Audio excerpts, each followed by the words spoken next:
Welcome to the Geobreeze Travel Podcast, a show for anyone wanting to level up their travel hacking lifestyle. I'm your host, Julia Menez. I'm a travel hacker, coach, speaker, Filipino-American ENTJ who loves solid travel gear and using shortcuts on spreadsheets. On this show, I'm on a mission to bring you travel hackers from all walks of life to help you level up your travel hacking game. We dive into credit cards, miles, points, strategy, mindset, and the secrets behind how to travel the world for next to no cost. So, let's get hacking. So if the baby is less than 2 years old, if it's a domestic flight, he or she is going to be free. However, if you're flying, let's say internationally, every single airline has their own rules. So we booked a flight for our baby, supposedly for August of this year, to go to my husband's home country, which is Slovakia, and we were going to fly United. United charges 10% of what the cash value of the ticket is, and they're going to charge it on top of your award booking. So in our case, we had to pay an extra $200 for our baby to fly on our lap, on top of the taxes and fees and the points. Hello, travel hackers. You just heard a clip from Ruby Escalona from A Journey We Love. Ruby is a travel hacker originally from the Philippines, but currently residing in Jacksonville, Florida. She married a Slovak, and so they use their points and miles to travel to Europe, Asia, and around the US yearly for free while trying to discover new countries in between. She blogs about travel, personal finance, and Florida. In this episode, Ruby and I talk about how people who don't have credit scores yet, such as new immigrants to the United States, can get started with traveling for free by becoming authorized users, and what kinds of things to watch out for with the authorized user hacks. We also talk about Ruby's memorable experience with travel hacking their honeymoon from Florida to Alaska to get business class seats. Except they only ended up with one business class seat for their honeymoon, so get excited to hear that story. Also, if you are fairly new to the game of points and miles and looking to get started in the right direction, I offer free 30-minute coaching calls. You can sign up by going to calendly.com/geobreeze, and I will put a link to the signups in the show notes for you. And now, on with the show. Hey, Ruby, welcome to the Geobreeze Travel Podcast. Hey, thank you for having me. Of course, we're excited to have you here today. So before we jump into all of your travel hacking tips and tricks, tell us a little bit about yourself. How did you get started with travel hacking? So it started in 2014 when I first moved to the US. So being from the Philippines, I did not really want to spend $2,000 almost every year trying to go back home and back to the US. So it's kind of a means to an end in like saving money for me because like who has $2,000 every year plus just to spend going back to where you came from? Exactly. And so sometimes it's a little bit more difficult for people to get into credit cards and travel hacking if they are recently immigrated to the United States. Can you tell us a little bit about how you got started with your first couple credit cards, how you built up a credit score coming from the Philippines to the US? Sure. So that was the hardest part because when I came to the US, I literally had no credit, like zero. So what I had to do was I had to sign up for a secured card. But I also got lucky because at the time, like I moved to the US in 2013, but in 2014, I convinced my boyfriend, who's an American, and he already had like established credit, to include me as an authorized user. So essentially, his 700 plus credit score kind of slowly trickled into me, and he signed up for credit cards and then gave me the authorized user. So that's how we built up the points and built up my credit score. And do you have to have a secure card before you become an authorized user, or can you just become an authorized user with no credit cards whatsoever? So I could become an authorized user as long as I have a social security on some credit cards. But I did the secured card because this was before I met him, just for me to help out, like build my own credit score. So I was trying to do it on my own, but it's really tough. So I cheated and rode like his like credit score. Yeah, that's a good tip for teenagers or anybody else if you're trying to build your own credit score really quickly and you're like, well, it takes years to build up credit. How can I just start getting my own credit score built up? Authorized user is a really good way to do that. Exactly. And it only takes like a few months instead of the years in building up your credit. Can it work the other way around, where if you become an authorized user with somebody and then their credit score tanks, is there a way to get that removed from your credit, or are you stuck with their bad credit history then? you're stuck with their bad credit because from what I know, they only look at the credit of the primary user. I see. So if you're going to become an authorized user with somebody, definitely make sure it's somebody who's going to be using their credit responsibly and that they're not going to drag you down with them with their bad credit habits. Correct. So there are ways to increase your credit score. It's called trade lines. It's not really a thing I would recommend, but essentially it's a service that if you have bad credit, you can pay a company to be a middleman for you, and that company finds somebody who has a high credit score and gives you an authorized user. So it essentially are like riding on that person's credit score to help your credit score. I see. So it would be kind of like what you did where you find somebody to let you be an authorized user, except when you're looking around and you can't find anyone, then you end up paying a company to pair you up with someone. But it's much more preferable if you can just find somebody on your own, whether it be a trusted friend, extended family member, direct family member, and say, hey, can I be an authorized user on your Exactly. credit? Yep. And it only works if you're a US resident or a citizen, I believe. Makes sense. All right. And so when you guys were starting out with becoming an authorized user, getting all of these different credit cards, were you guys already into travel hacking then, or that was just purely to start building up credit? So we are already starting travel hacking then. So I knew about travel hacking because in the Philippines, I met another Filipino who is actually an Australian but has American credit cards for some reason, and he's travel hacking. So he was the one who taught me everything about travel hacking before I even came to America. Wow, you are way ahead of the game if you already know about travel hacking before even getting here, because I'm sure so many people who may be listening to this for the first time are thinking, I've been in the US my whole life and I've never even heard of travel hacking. So you just had a friend who already showed you everything, and then you came to the US saying, I need to get into travel hacking. What's the Exactly. fastest way to do that? Exactly. Yeah. Because he said that since I want to go home a lot, he's like, well, you should try doing this instead of you spending like $3,000 every single year on like hotels and other airlines trying to get here. Makes sense. And when you and your boyfriend, who is now your husband, started with travel hacking, did you make any mistakes that you want to warn other people who are listening right now? Don't do this. Yes. So at the time, we were just signing up for every single credit card that we could think of without planning what we want to do with the points. So because at the time there was no Chase 524, I think Bank of America also has restrictions, and I think Citi now has restrictions. So at that time when Chase introduced the 524, we were like, oh crap, we are way over 524. And there was a good like sign up bonus for a Chase card that we wanted, but we cannot get it because we are over the 524. So I would think like if you are planning to like start travel hacking, try to like think of a goal in mind, like either a destination or like what you want to do with your points that you are signing up for. Then it will make it easier to like allocate your points and like figure out which credit cards to sign up for. That's such good advice. I always mention that to my clients whenever I do travel hacking coaching. And really, whenever anybody signs up for a free consult with me, I ask them first, do you have a plan for what you want to do so that you don't start shooting in random directions and then suddenly you have points in 20 different pots that may or may not transfer to each other? Exactly. And some of those points actually expire.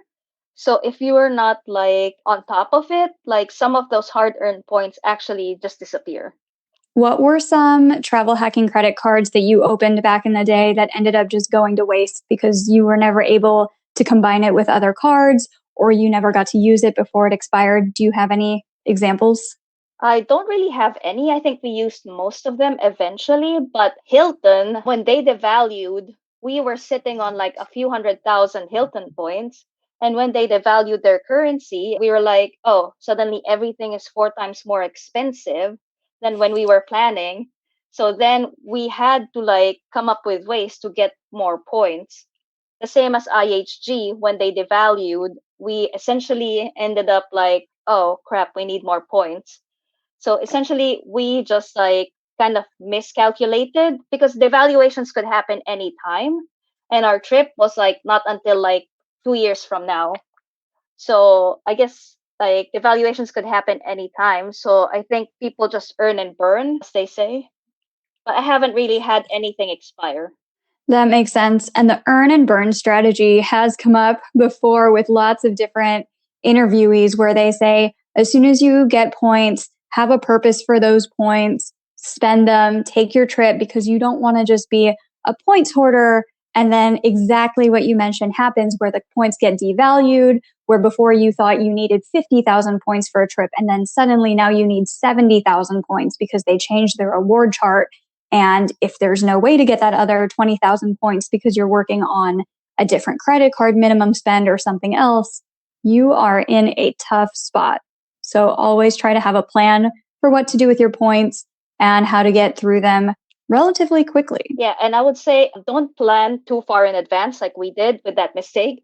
So now we make our plans just within a span of 1 year, because then we could like book the hotels that we need before the devaluation happens if they announce it in advance. However, some devaluations just happen overnight, and then we just have to like make do with what we have. That makes sense. What's your general planning process these days, especially with COVID? How do you stay organized with all of the different points banks that you have? How do you decide what you're going to do with them? And how do you come up with backup plans? Okay, so we use a tool called Award Wallet. So they have a free plan and a pro plan. So essentially, Award Wallet collates every single point program you have. So in our case, we combine hours, like my husband and I, and then we look at it and go, okay, this is what is going to expire. We need to like use this credit card to get more points. This is how much we have in this credit, this frequent flyer. We can use this for this trip. For COVID, essentially, we are using cash to actually book flights, and we're booking directly with the airlines.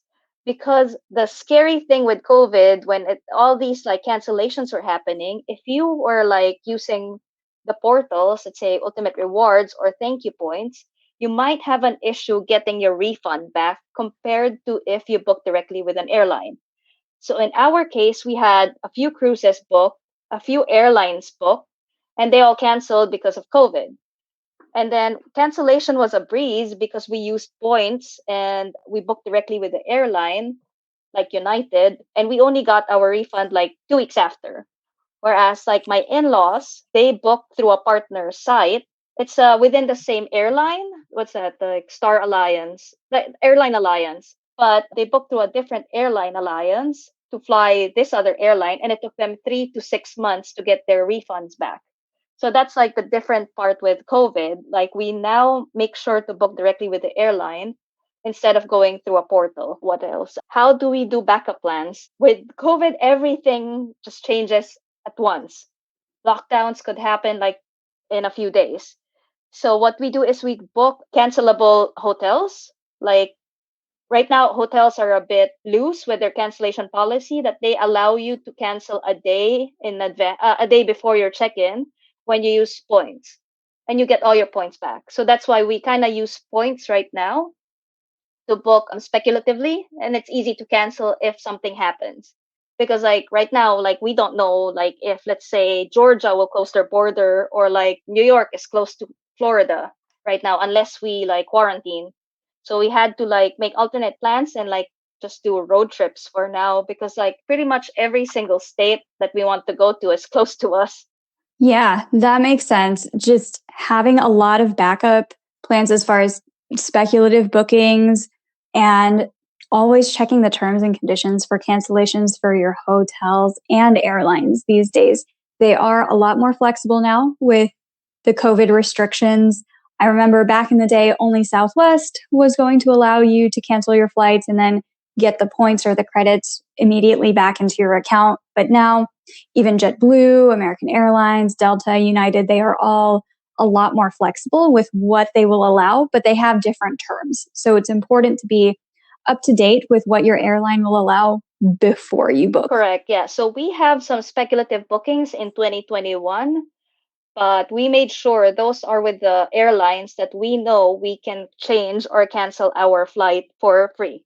And with the airlines, you mentioned to book directly. So you're transferring your points out of your Ultimate Rewards bank directly into your United Bank and booking from Correct. there rather than going Yep. straight through. Because from what I read and from the horror stories and other from other people, like it takes a lot more time to resolve something if you go through a portal rather than if you book directly to United or like any other airline you want.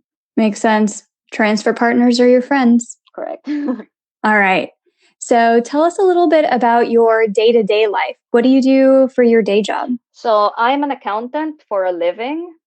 So numbers are sort of like a plus for me. I have a baby, which takes up a lot of my time. So I only bunker like down to read news about airlines and like hotels and deals after the baby is sleeping and after I'm done working for the day. Makes sense. And then you guys own rental properties as well on the side. Is that correct? Yep. We also have a rental property and we also have like blogs. So we have a business account, which helps. We have we have 4 business cards that kind of serve our purpose for our businesses. How long have you been doing the side gigs with the rental properties and the blogging? So we started our rental property in 2016. But before that, we were house hacking. So when we bought our first property in 2015, we were house hacking the spare room in our house, trying to help pay the mortgage. And essentially, that also counts as a small business because you are putting it on your taxes. And were you listing it through Airbnb or just finding somebody to rent out the room? At the time, we listed it on Airbnb because it was just me and my husband. Cool. And so with all of these different side gigs and everything, you're able to generate a lot of points and miles that way as well, just through your business credit cards, through buying things for the upkeep, for the rental properties.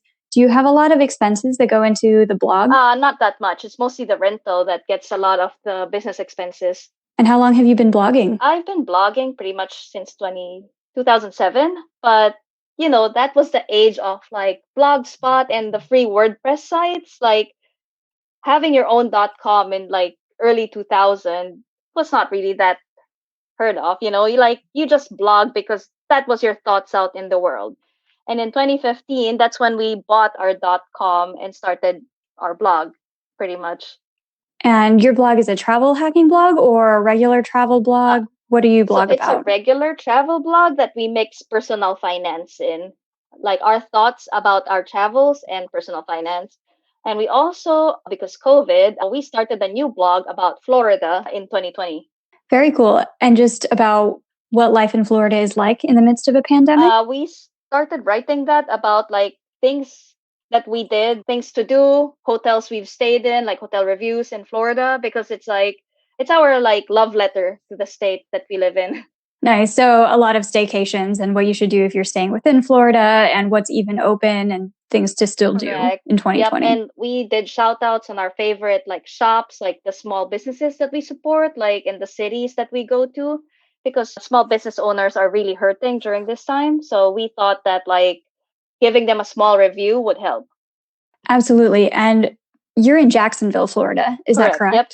What are some of your favorite small businesses there? So for shopping, we like this place called Fifi's. It's a consignment store where I could get like really cheap like clothes for myself.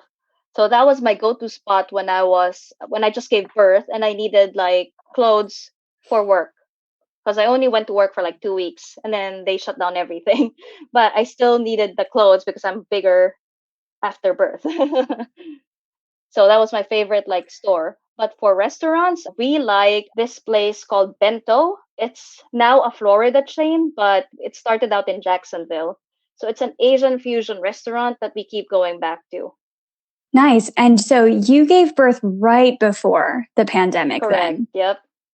Oh, how was that? How's your experience been as a new mom while trying to do travel hacking and everything else? So it wasn't so bad. I gave birth in late October 2019. So pretty much COVID was unheard of. I was still on maternity leave when the COVID cases started coming in. But then I'm like, oh, it's not so bad. It's going to be in New York City. It's okay. And then it blew up.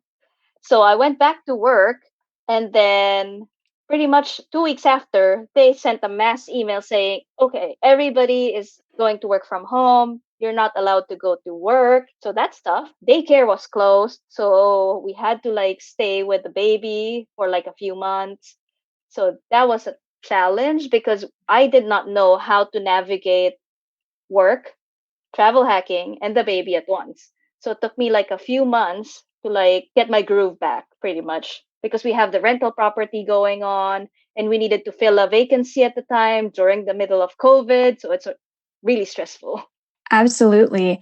And especially during a pandemic, how often do you really need people coming in and out of the house where you're like, oh, have you been exposed to anybody? Please wear masks. We have a new child. That sounds so stressful. Exactly. So with anybody who travel hacks with a newborn, what are some things that you have to keep in mind as far as rules with lap infants or anything else like Okay, that? so if the baby is less than 2 years old, if it's a domestic flight, he or she is going to be free. However, if you're flying, let's say internationally, every single airline has their own rules. So we booked a flight for our baby, supposedly for August of this year, to go to my husband's home country, which is Slovakia. And we were going to fly. United charges 10% of what the cash value of the ticket is, and they're going to charge it on top of your award booking. So in our case, we had to pay an extra $200 for our baby to fly on our lap on top of the taxes and fees and the points. And all of this just got refunded back Correct. to you once you had to cancel the flight. Correct. Okay. Are there any other terms or stipulations that people need to keep in mind that sneaks up on you once you're flying with a newborn? You can buy a ticket for the newborn, but it's going to cost pretty much the same amount as an adult ticket. You can bring a car seat in, but it depends on the flight attendants if they actually want to put your baby in the car seat. Like there's some weird rules about like how big the car seat would be, but like we never got a chance to fly with the baby internationally because they canceled our flight. But that's from the research that I know. And also like you are free to fly with a stroller and a car seat. Like you don't have to include that in your checked luggage. So that was a plus. That is really nice because a stroller in itself is going to be one entire carry-on / check-in / anything. Exactly. So that is nice that you get You just put it in a bag and then stuff all the other things that you want inside that like stroller bag and they won't care. Very cool. And so you travel in a normal world to the Philippines every year or every other year, and then also to Slovakia pretty commonly. What routes do you normally take? What airlines? Is it mostly United and Star Alliance or anything else? So for the Philippines, I like to route through Japan or Hong Kong or South Korea. So that's normally ANA or Japan Airlines. So that's either like what is United's alliance? I forget. Star So Alliance. I fly Star Alliance or One World using those routes. Through Hong Kong, it's Cathay Pacific. That's also One World, I believe.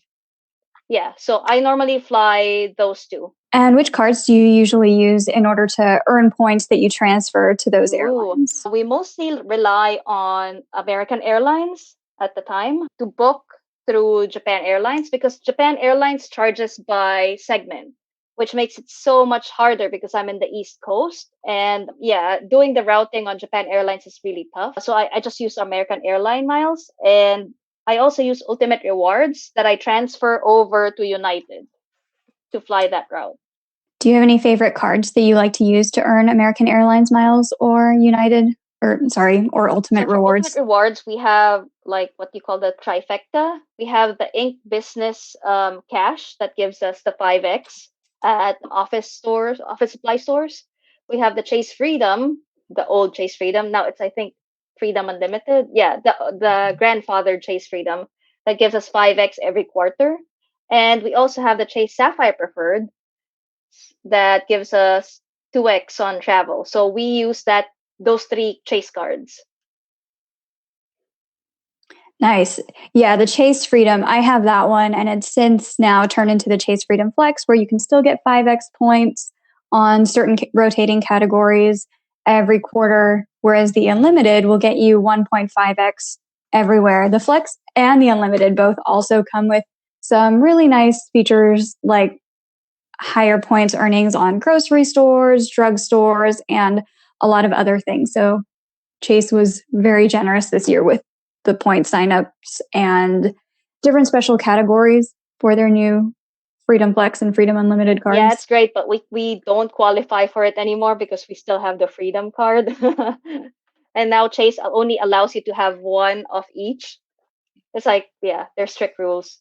Are you guys back under 5 over Yes, 24? we are both under 524. So I recently got the Marriott Bonvoy Chase card 2 months ago just to get the 100K points. But then like a month later, they gave the new sign up bonus for like up to 5 free nights. I'm like, oh crap, that's a better deal, but they won't match that offer. That's always so frustrating when you sign up for a card and then they change the welcome bonus a month or two after you just signed up. Exactly. And here I thought it's like, oh yeah, 100K Marriott points is a good deal because it's been a long time since they offered that. And then a month later, because of COVID, they changed it. Yeah, it's always a gamble these days. Sometimes you just want to jump on 100,000 point offer. If it was the Chase Sapphire Reserve, if that ever came back, I would jump on it real fast. The American Express Platinum recently had a 100K offer that so many people have been waiting years for that one to come back. And so with Marriott Bonvoy, 100K Marriott Bonvoy is nowhere close to being worth the same as 100,000 Ultimate Rewards points, but it still sounded pretty good. But 5 free nights is even better. Yeah. I miss that. We all miss out on different rewards offers sometimes, which is the game, but we go on. Yeah, especially with the pandemic. Okay. They're very strict now with people who are looking for new lines of credit. Like I went to reconsideration like within 5 days, even though I had a good credit score and I had a job. So I think it was at the time when Chase was really strict with their approvals. Were they able to grant it to you? Yeah, I didn't have to call them, but it just took them like 5 days to approve my application. Oh, nice. Cool. And so you mentioned back in the day, even before you had moved to the United States, you had already heard about travel hacking. Is this something that is common knowledge in other countries, more so than somebody in America would expect? Or is it just as unknown as one would think? It's not that known. Like, we have this airline in the Philippines called Philippine Airlines. They have their own mileage system that I know people are actually using to get free flights. But at the time, I'm like, Philippine Airlines doesn't have any alliances. Like, I can't really use their miles on something like really nice. So I stopped. I didn't do it. But like this guy who actually taught me a lot was like flying United everywhere in the world. And he was like teaching me stuff about the American like travel hacking system. So I think the American travel hacking system is like more comprehensive than what we have in other countries. Like it's really unheard of in Europe. Like my husband's cousins, they are always surprised when we can stay in like these nice hotels for free. And when we can fly like to Europe every year for almost free. Like it's unheard of for them. That makes sense. And with a lot of the Filipino community in the United States, have you found that travel hacking is pretty common knowledge or still unheard of within Filipino Americans or Filipino immigrants? With my group of friends, I taught just one person. And she is not even like crazy about it. She is like just doing Ultimate Rewards and American Airlines. That's it. Because she's like, I'm not going to deal with all the other airlines. It's really hard trying to keep up. She just stuck with those two. She doesn't even do hotels because she's like, no, I'm done. I really am busy. I can't do it. But all my other friends want to do it, but they don't just take the time to do it. So it's not really that common in the Filipino community here. However, in my travel group of Filipinos, there's 3 of us who are crazy about travel hacking, and we are all American like citizens. So I can talk to them about travel hacking, and they have like crazy like redemptions, like the island hopper. They want to do that. Like, yeah. So it depends on the group of people that you like encounter, but I would say 90% of Filipinos don't really know how to travel hack. That's always surprising to me because, and I might be stereotyping what a lot of Filipino families are like, but my family was always really into deals when I was growing up, especially if it was deals to go back home and visit relatives in the Philippines. Any travel deals were really great. And so I feel like travel hacking just lends itself so well to the Filipino community, to a lot of immigrant communities where you might have extended family back on the other side of the world. And it's always so surprising to me when people say, oh, I have never heard of this concept where people can fly for free when they're living in America. But I guess it really just depends on what is your circle of friends talking about. If your circle of friends is saying, this is a lot of effort and we're not really into getting a whole bunch of credit cards, I guess it might make sense that you wouldn't have heard of travel Yes, hacking because that as soon way. as I say the word credit card, they like go, "Oh, I don't want a new credit card. I'm fine with what I have." So it's, we are frugal people and we don't really like opening credit cards, but at the same time, their deals mean finding a flight to the Philippines for like $1,000. That's their deal. I'm like, oh, that's still $1,000 that I'd rather not spend. Absolutely. It's completely dependent on what your risk tolerance is, or also just your tolerance for how much effort to put into the hobby of, do you want to keep reading blogs or hire a travel hacking coach, or be in a circle with a lot of different travel hacking friends and keep learning all of the new terms and conditions because they always change every year? Or do you want to just say, oh, I'll subscribe to some cheap flights and I'll pay $800 instead of $1,600 Correct. for a Yeah, it's deal it's a to fly mix. back. Like there's some people who actually take the time but don't really dive into it as much as I do. But there are some people who actually just think, oh, I'll just subscribe, or I'll pay somebody to help me like with my points. So it kind of depends on their like time schedule and like their tolerance to how many cards they want. Absolutely. And I think a lot of people don't even consider that it might be an option to pay somebody to just take care of the travel hacking strategy plan for them. They think the options are, I'm either not going to do this, or I'm going to dedicate my life to reading about Yeah, credit correct. Like cards. like some of them don't So, think there is a middleman. Like if you don't have the time, then pay somebody. It's fine. yeah, absolutely. And that person can save you so much more than what you're going to pay that person in order to show you, here are the Yeah, different and it cards takes that you some need. time to like actually like learn the game. But yeah, travel hacking. It took me like a few years to actually learn all the ins and outs of it. So if you don't have like a few years or a few months even, or even like spend a few minutes every single day looking at like all the deals and restrictions, then yeah, it will make more sense to pay somebody to do it. Absolutely. All right. And so, with all of the travel hacking you've done, what has been your favorite redemption trip that you've ever I would say taken? Alaska because that's our honeymoon trip, but it actually worked out in my husband's favor because they only had one seat left for economy, and at the time they had business saver available. So for like a few thousand points more, I flew my husband on business class and I was stuck in economy while we were going to Alaska. So he said that was his favorite redemption. Wait, Yeah. on your honeymoon, he sat in business and you Yes. sat in So we economy? actually, because like when I went to the US, I actually was on business class. I've been on business class before. And he made a point saying, I have never been on business class before. Can I take the business class seat? So I caved in and I gave him the business class seat. Oh, you're so nice. Being like, thank you for letting me be your authorized user all those many years ago. Without that, we would not Exactly. be And here he's like, now. oh, it's so nice in business class. They actually know your name. And they're like, oh, do you want some more champagne? And he's like, yes, please. Do you want some more food? Oh, yes, please. I mean, granted, it's like a domestic flight, but it's a really long domestic flight for us. From Florida to Alaska, that's about as long of a domestic Yeah, flight it's as a you can lot of get. like changes. I think the longest leg was from Charlotte to Seattle. Yeah, so he was like in heaven. He was in business class all the time. That's incredible. And so, what airlines did you fly? What hotels did you stay at? What credit cards did you use? Give us all the So details. that was a 2 week trip. So the airline we flew was American. Yeah, I think American. And then that's why we had to go through Charlotte. Oh yeah, that makes sense. Yeah, so we used American airline points to book like saver tickets to Alaska. But like it's gonna be summer, so it's really hard. So they only had one seat for the days that we need because we have full-time jobs. So we are very restricted on the dates. And because we're coming back on a cruise, we also have to have like we also need to come back on a specific date. So I guess if you are more flexible, if you have more time on your hands, then it's better. But for us at the time, it didn't work. Like we really had to go on those dates. So we flew on American. We used the American Airlines card, and at the time they had a U.S. Airways card.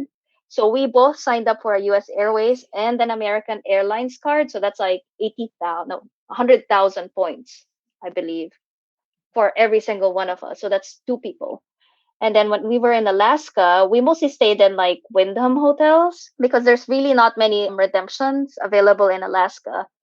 So we had to use a cashback card to offset some of those rewards for us. So we opened a Bank of America travel rewards at the time because I was a preferred member at the time. So it gave me a lot more points per dollar. So we used our travel rewards. So we paid for our points in cash.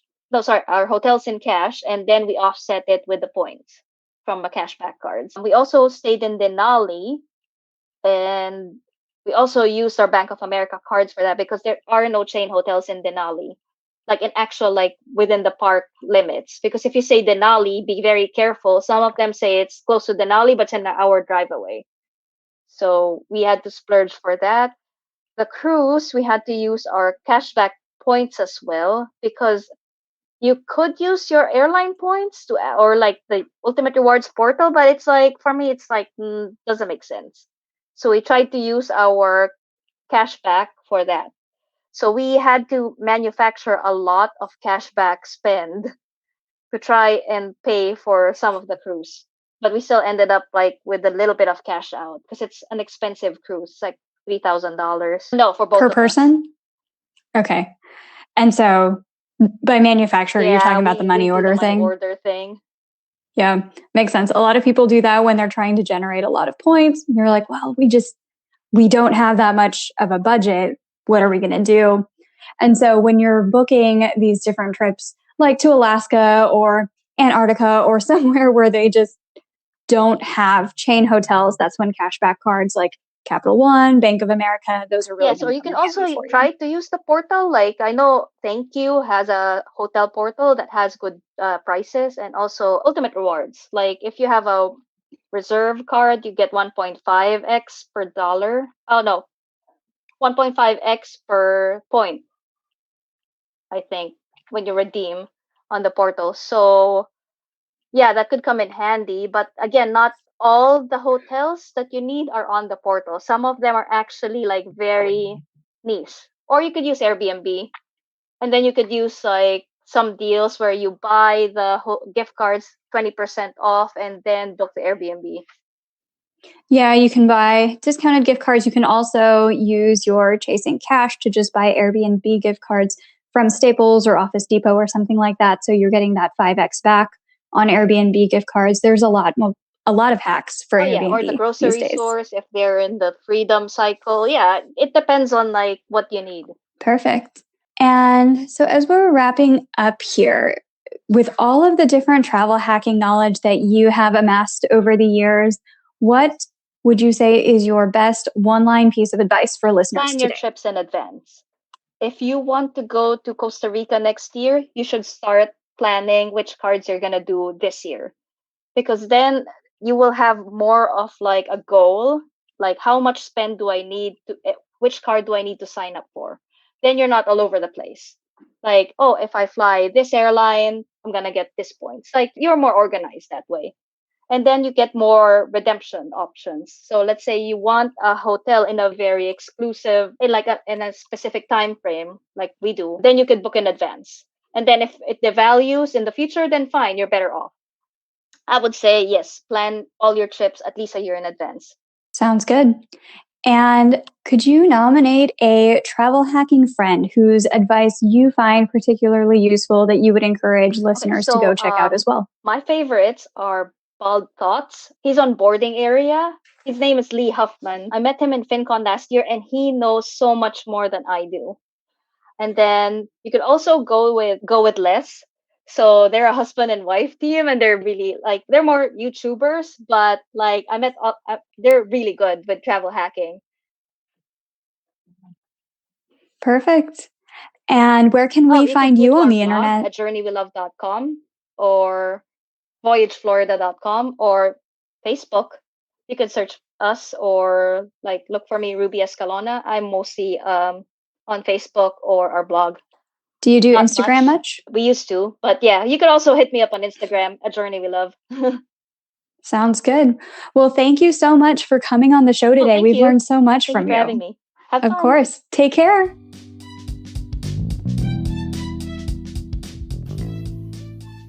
Thank you so much for listening to today's episode of the Geobreeze Travel Podcast.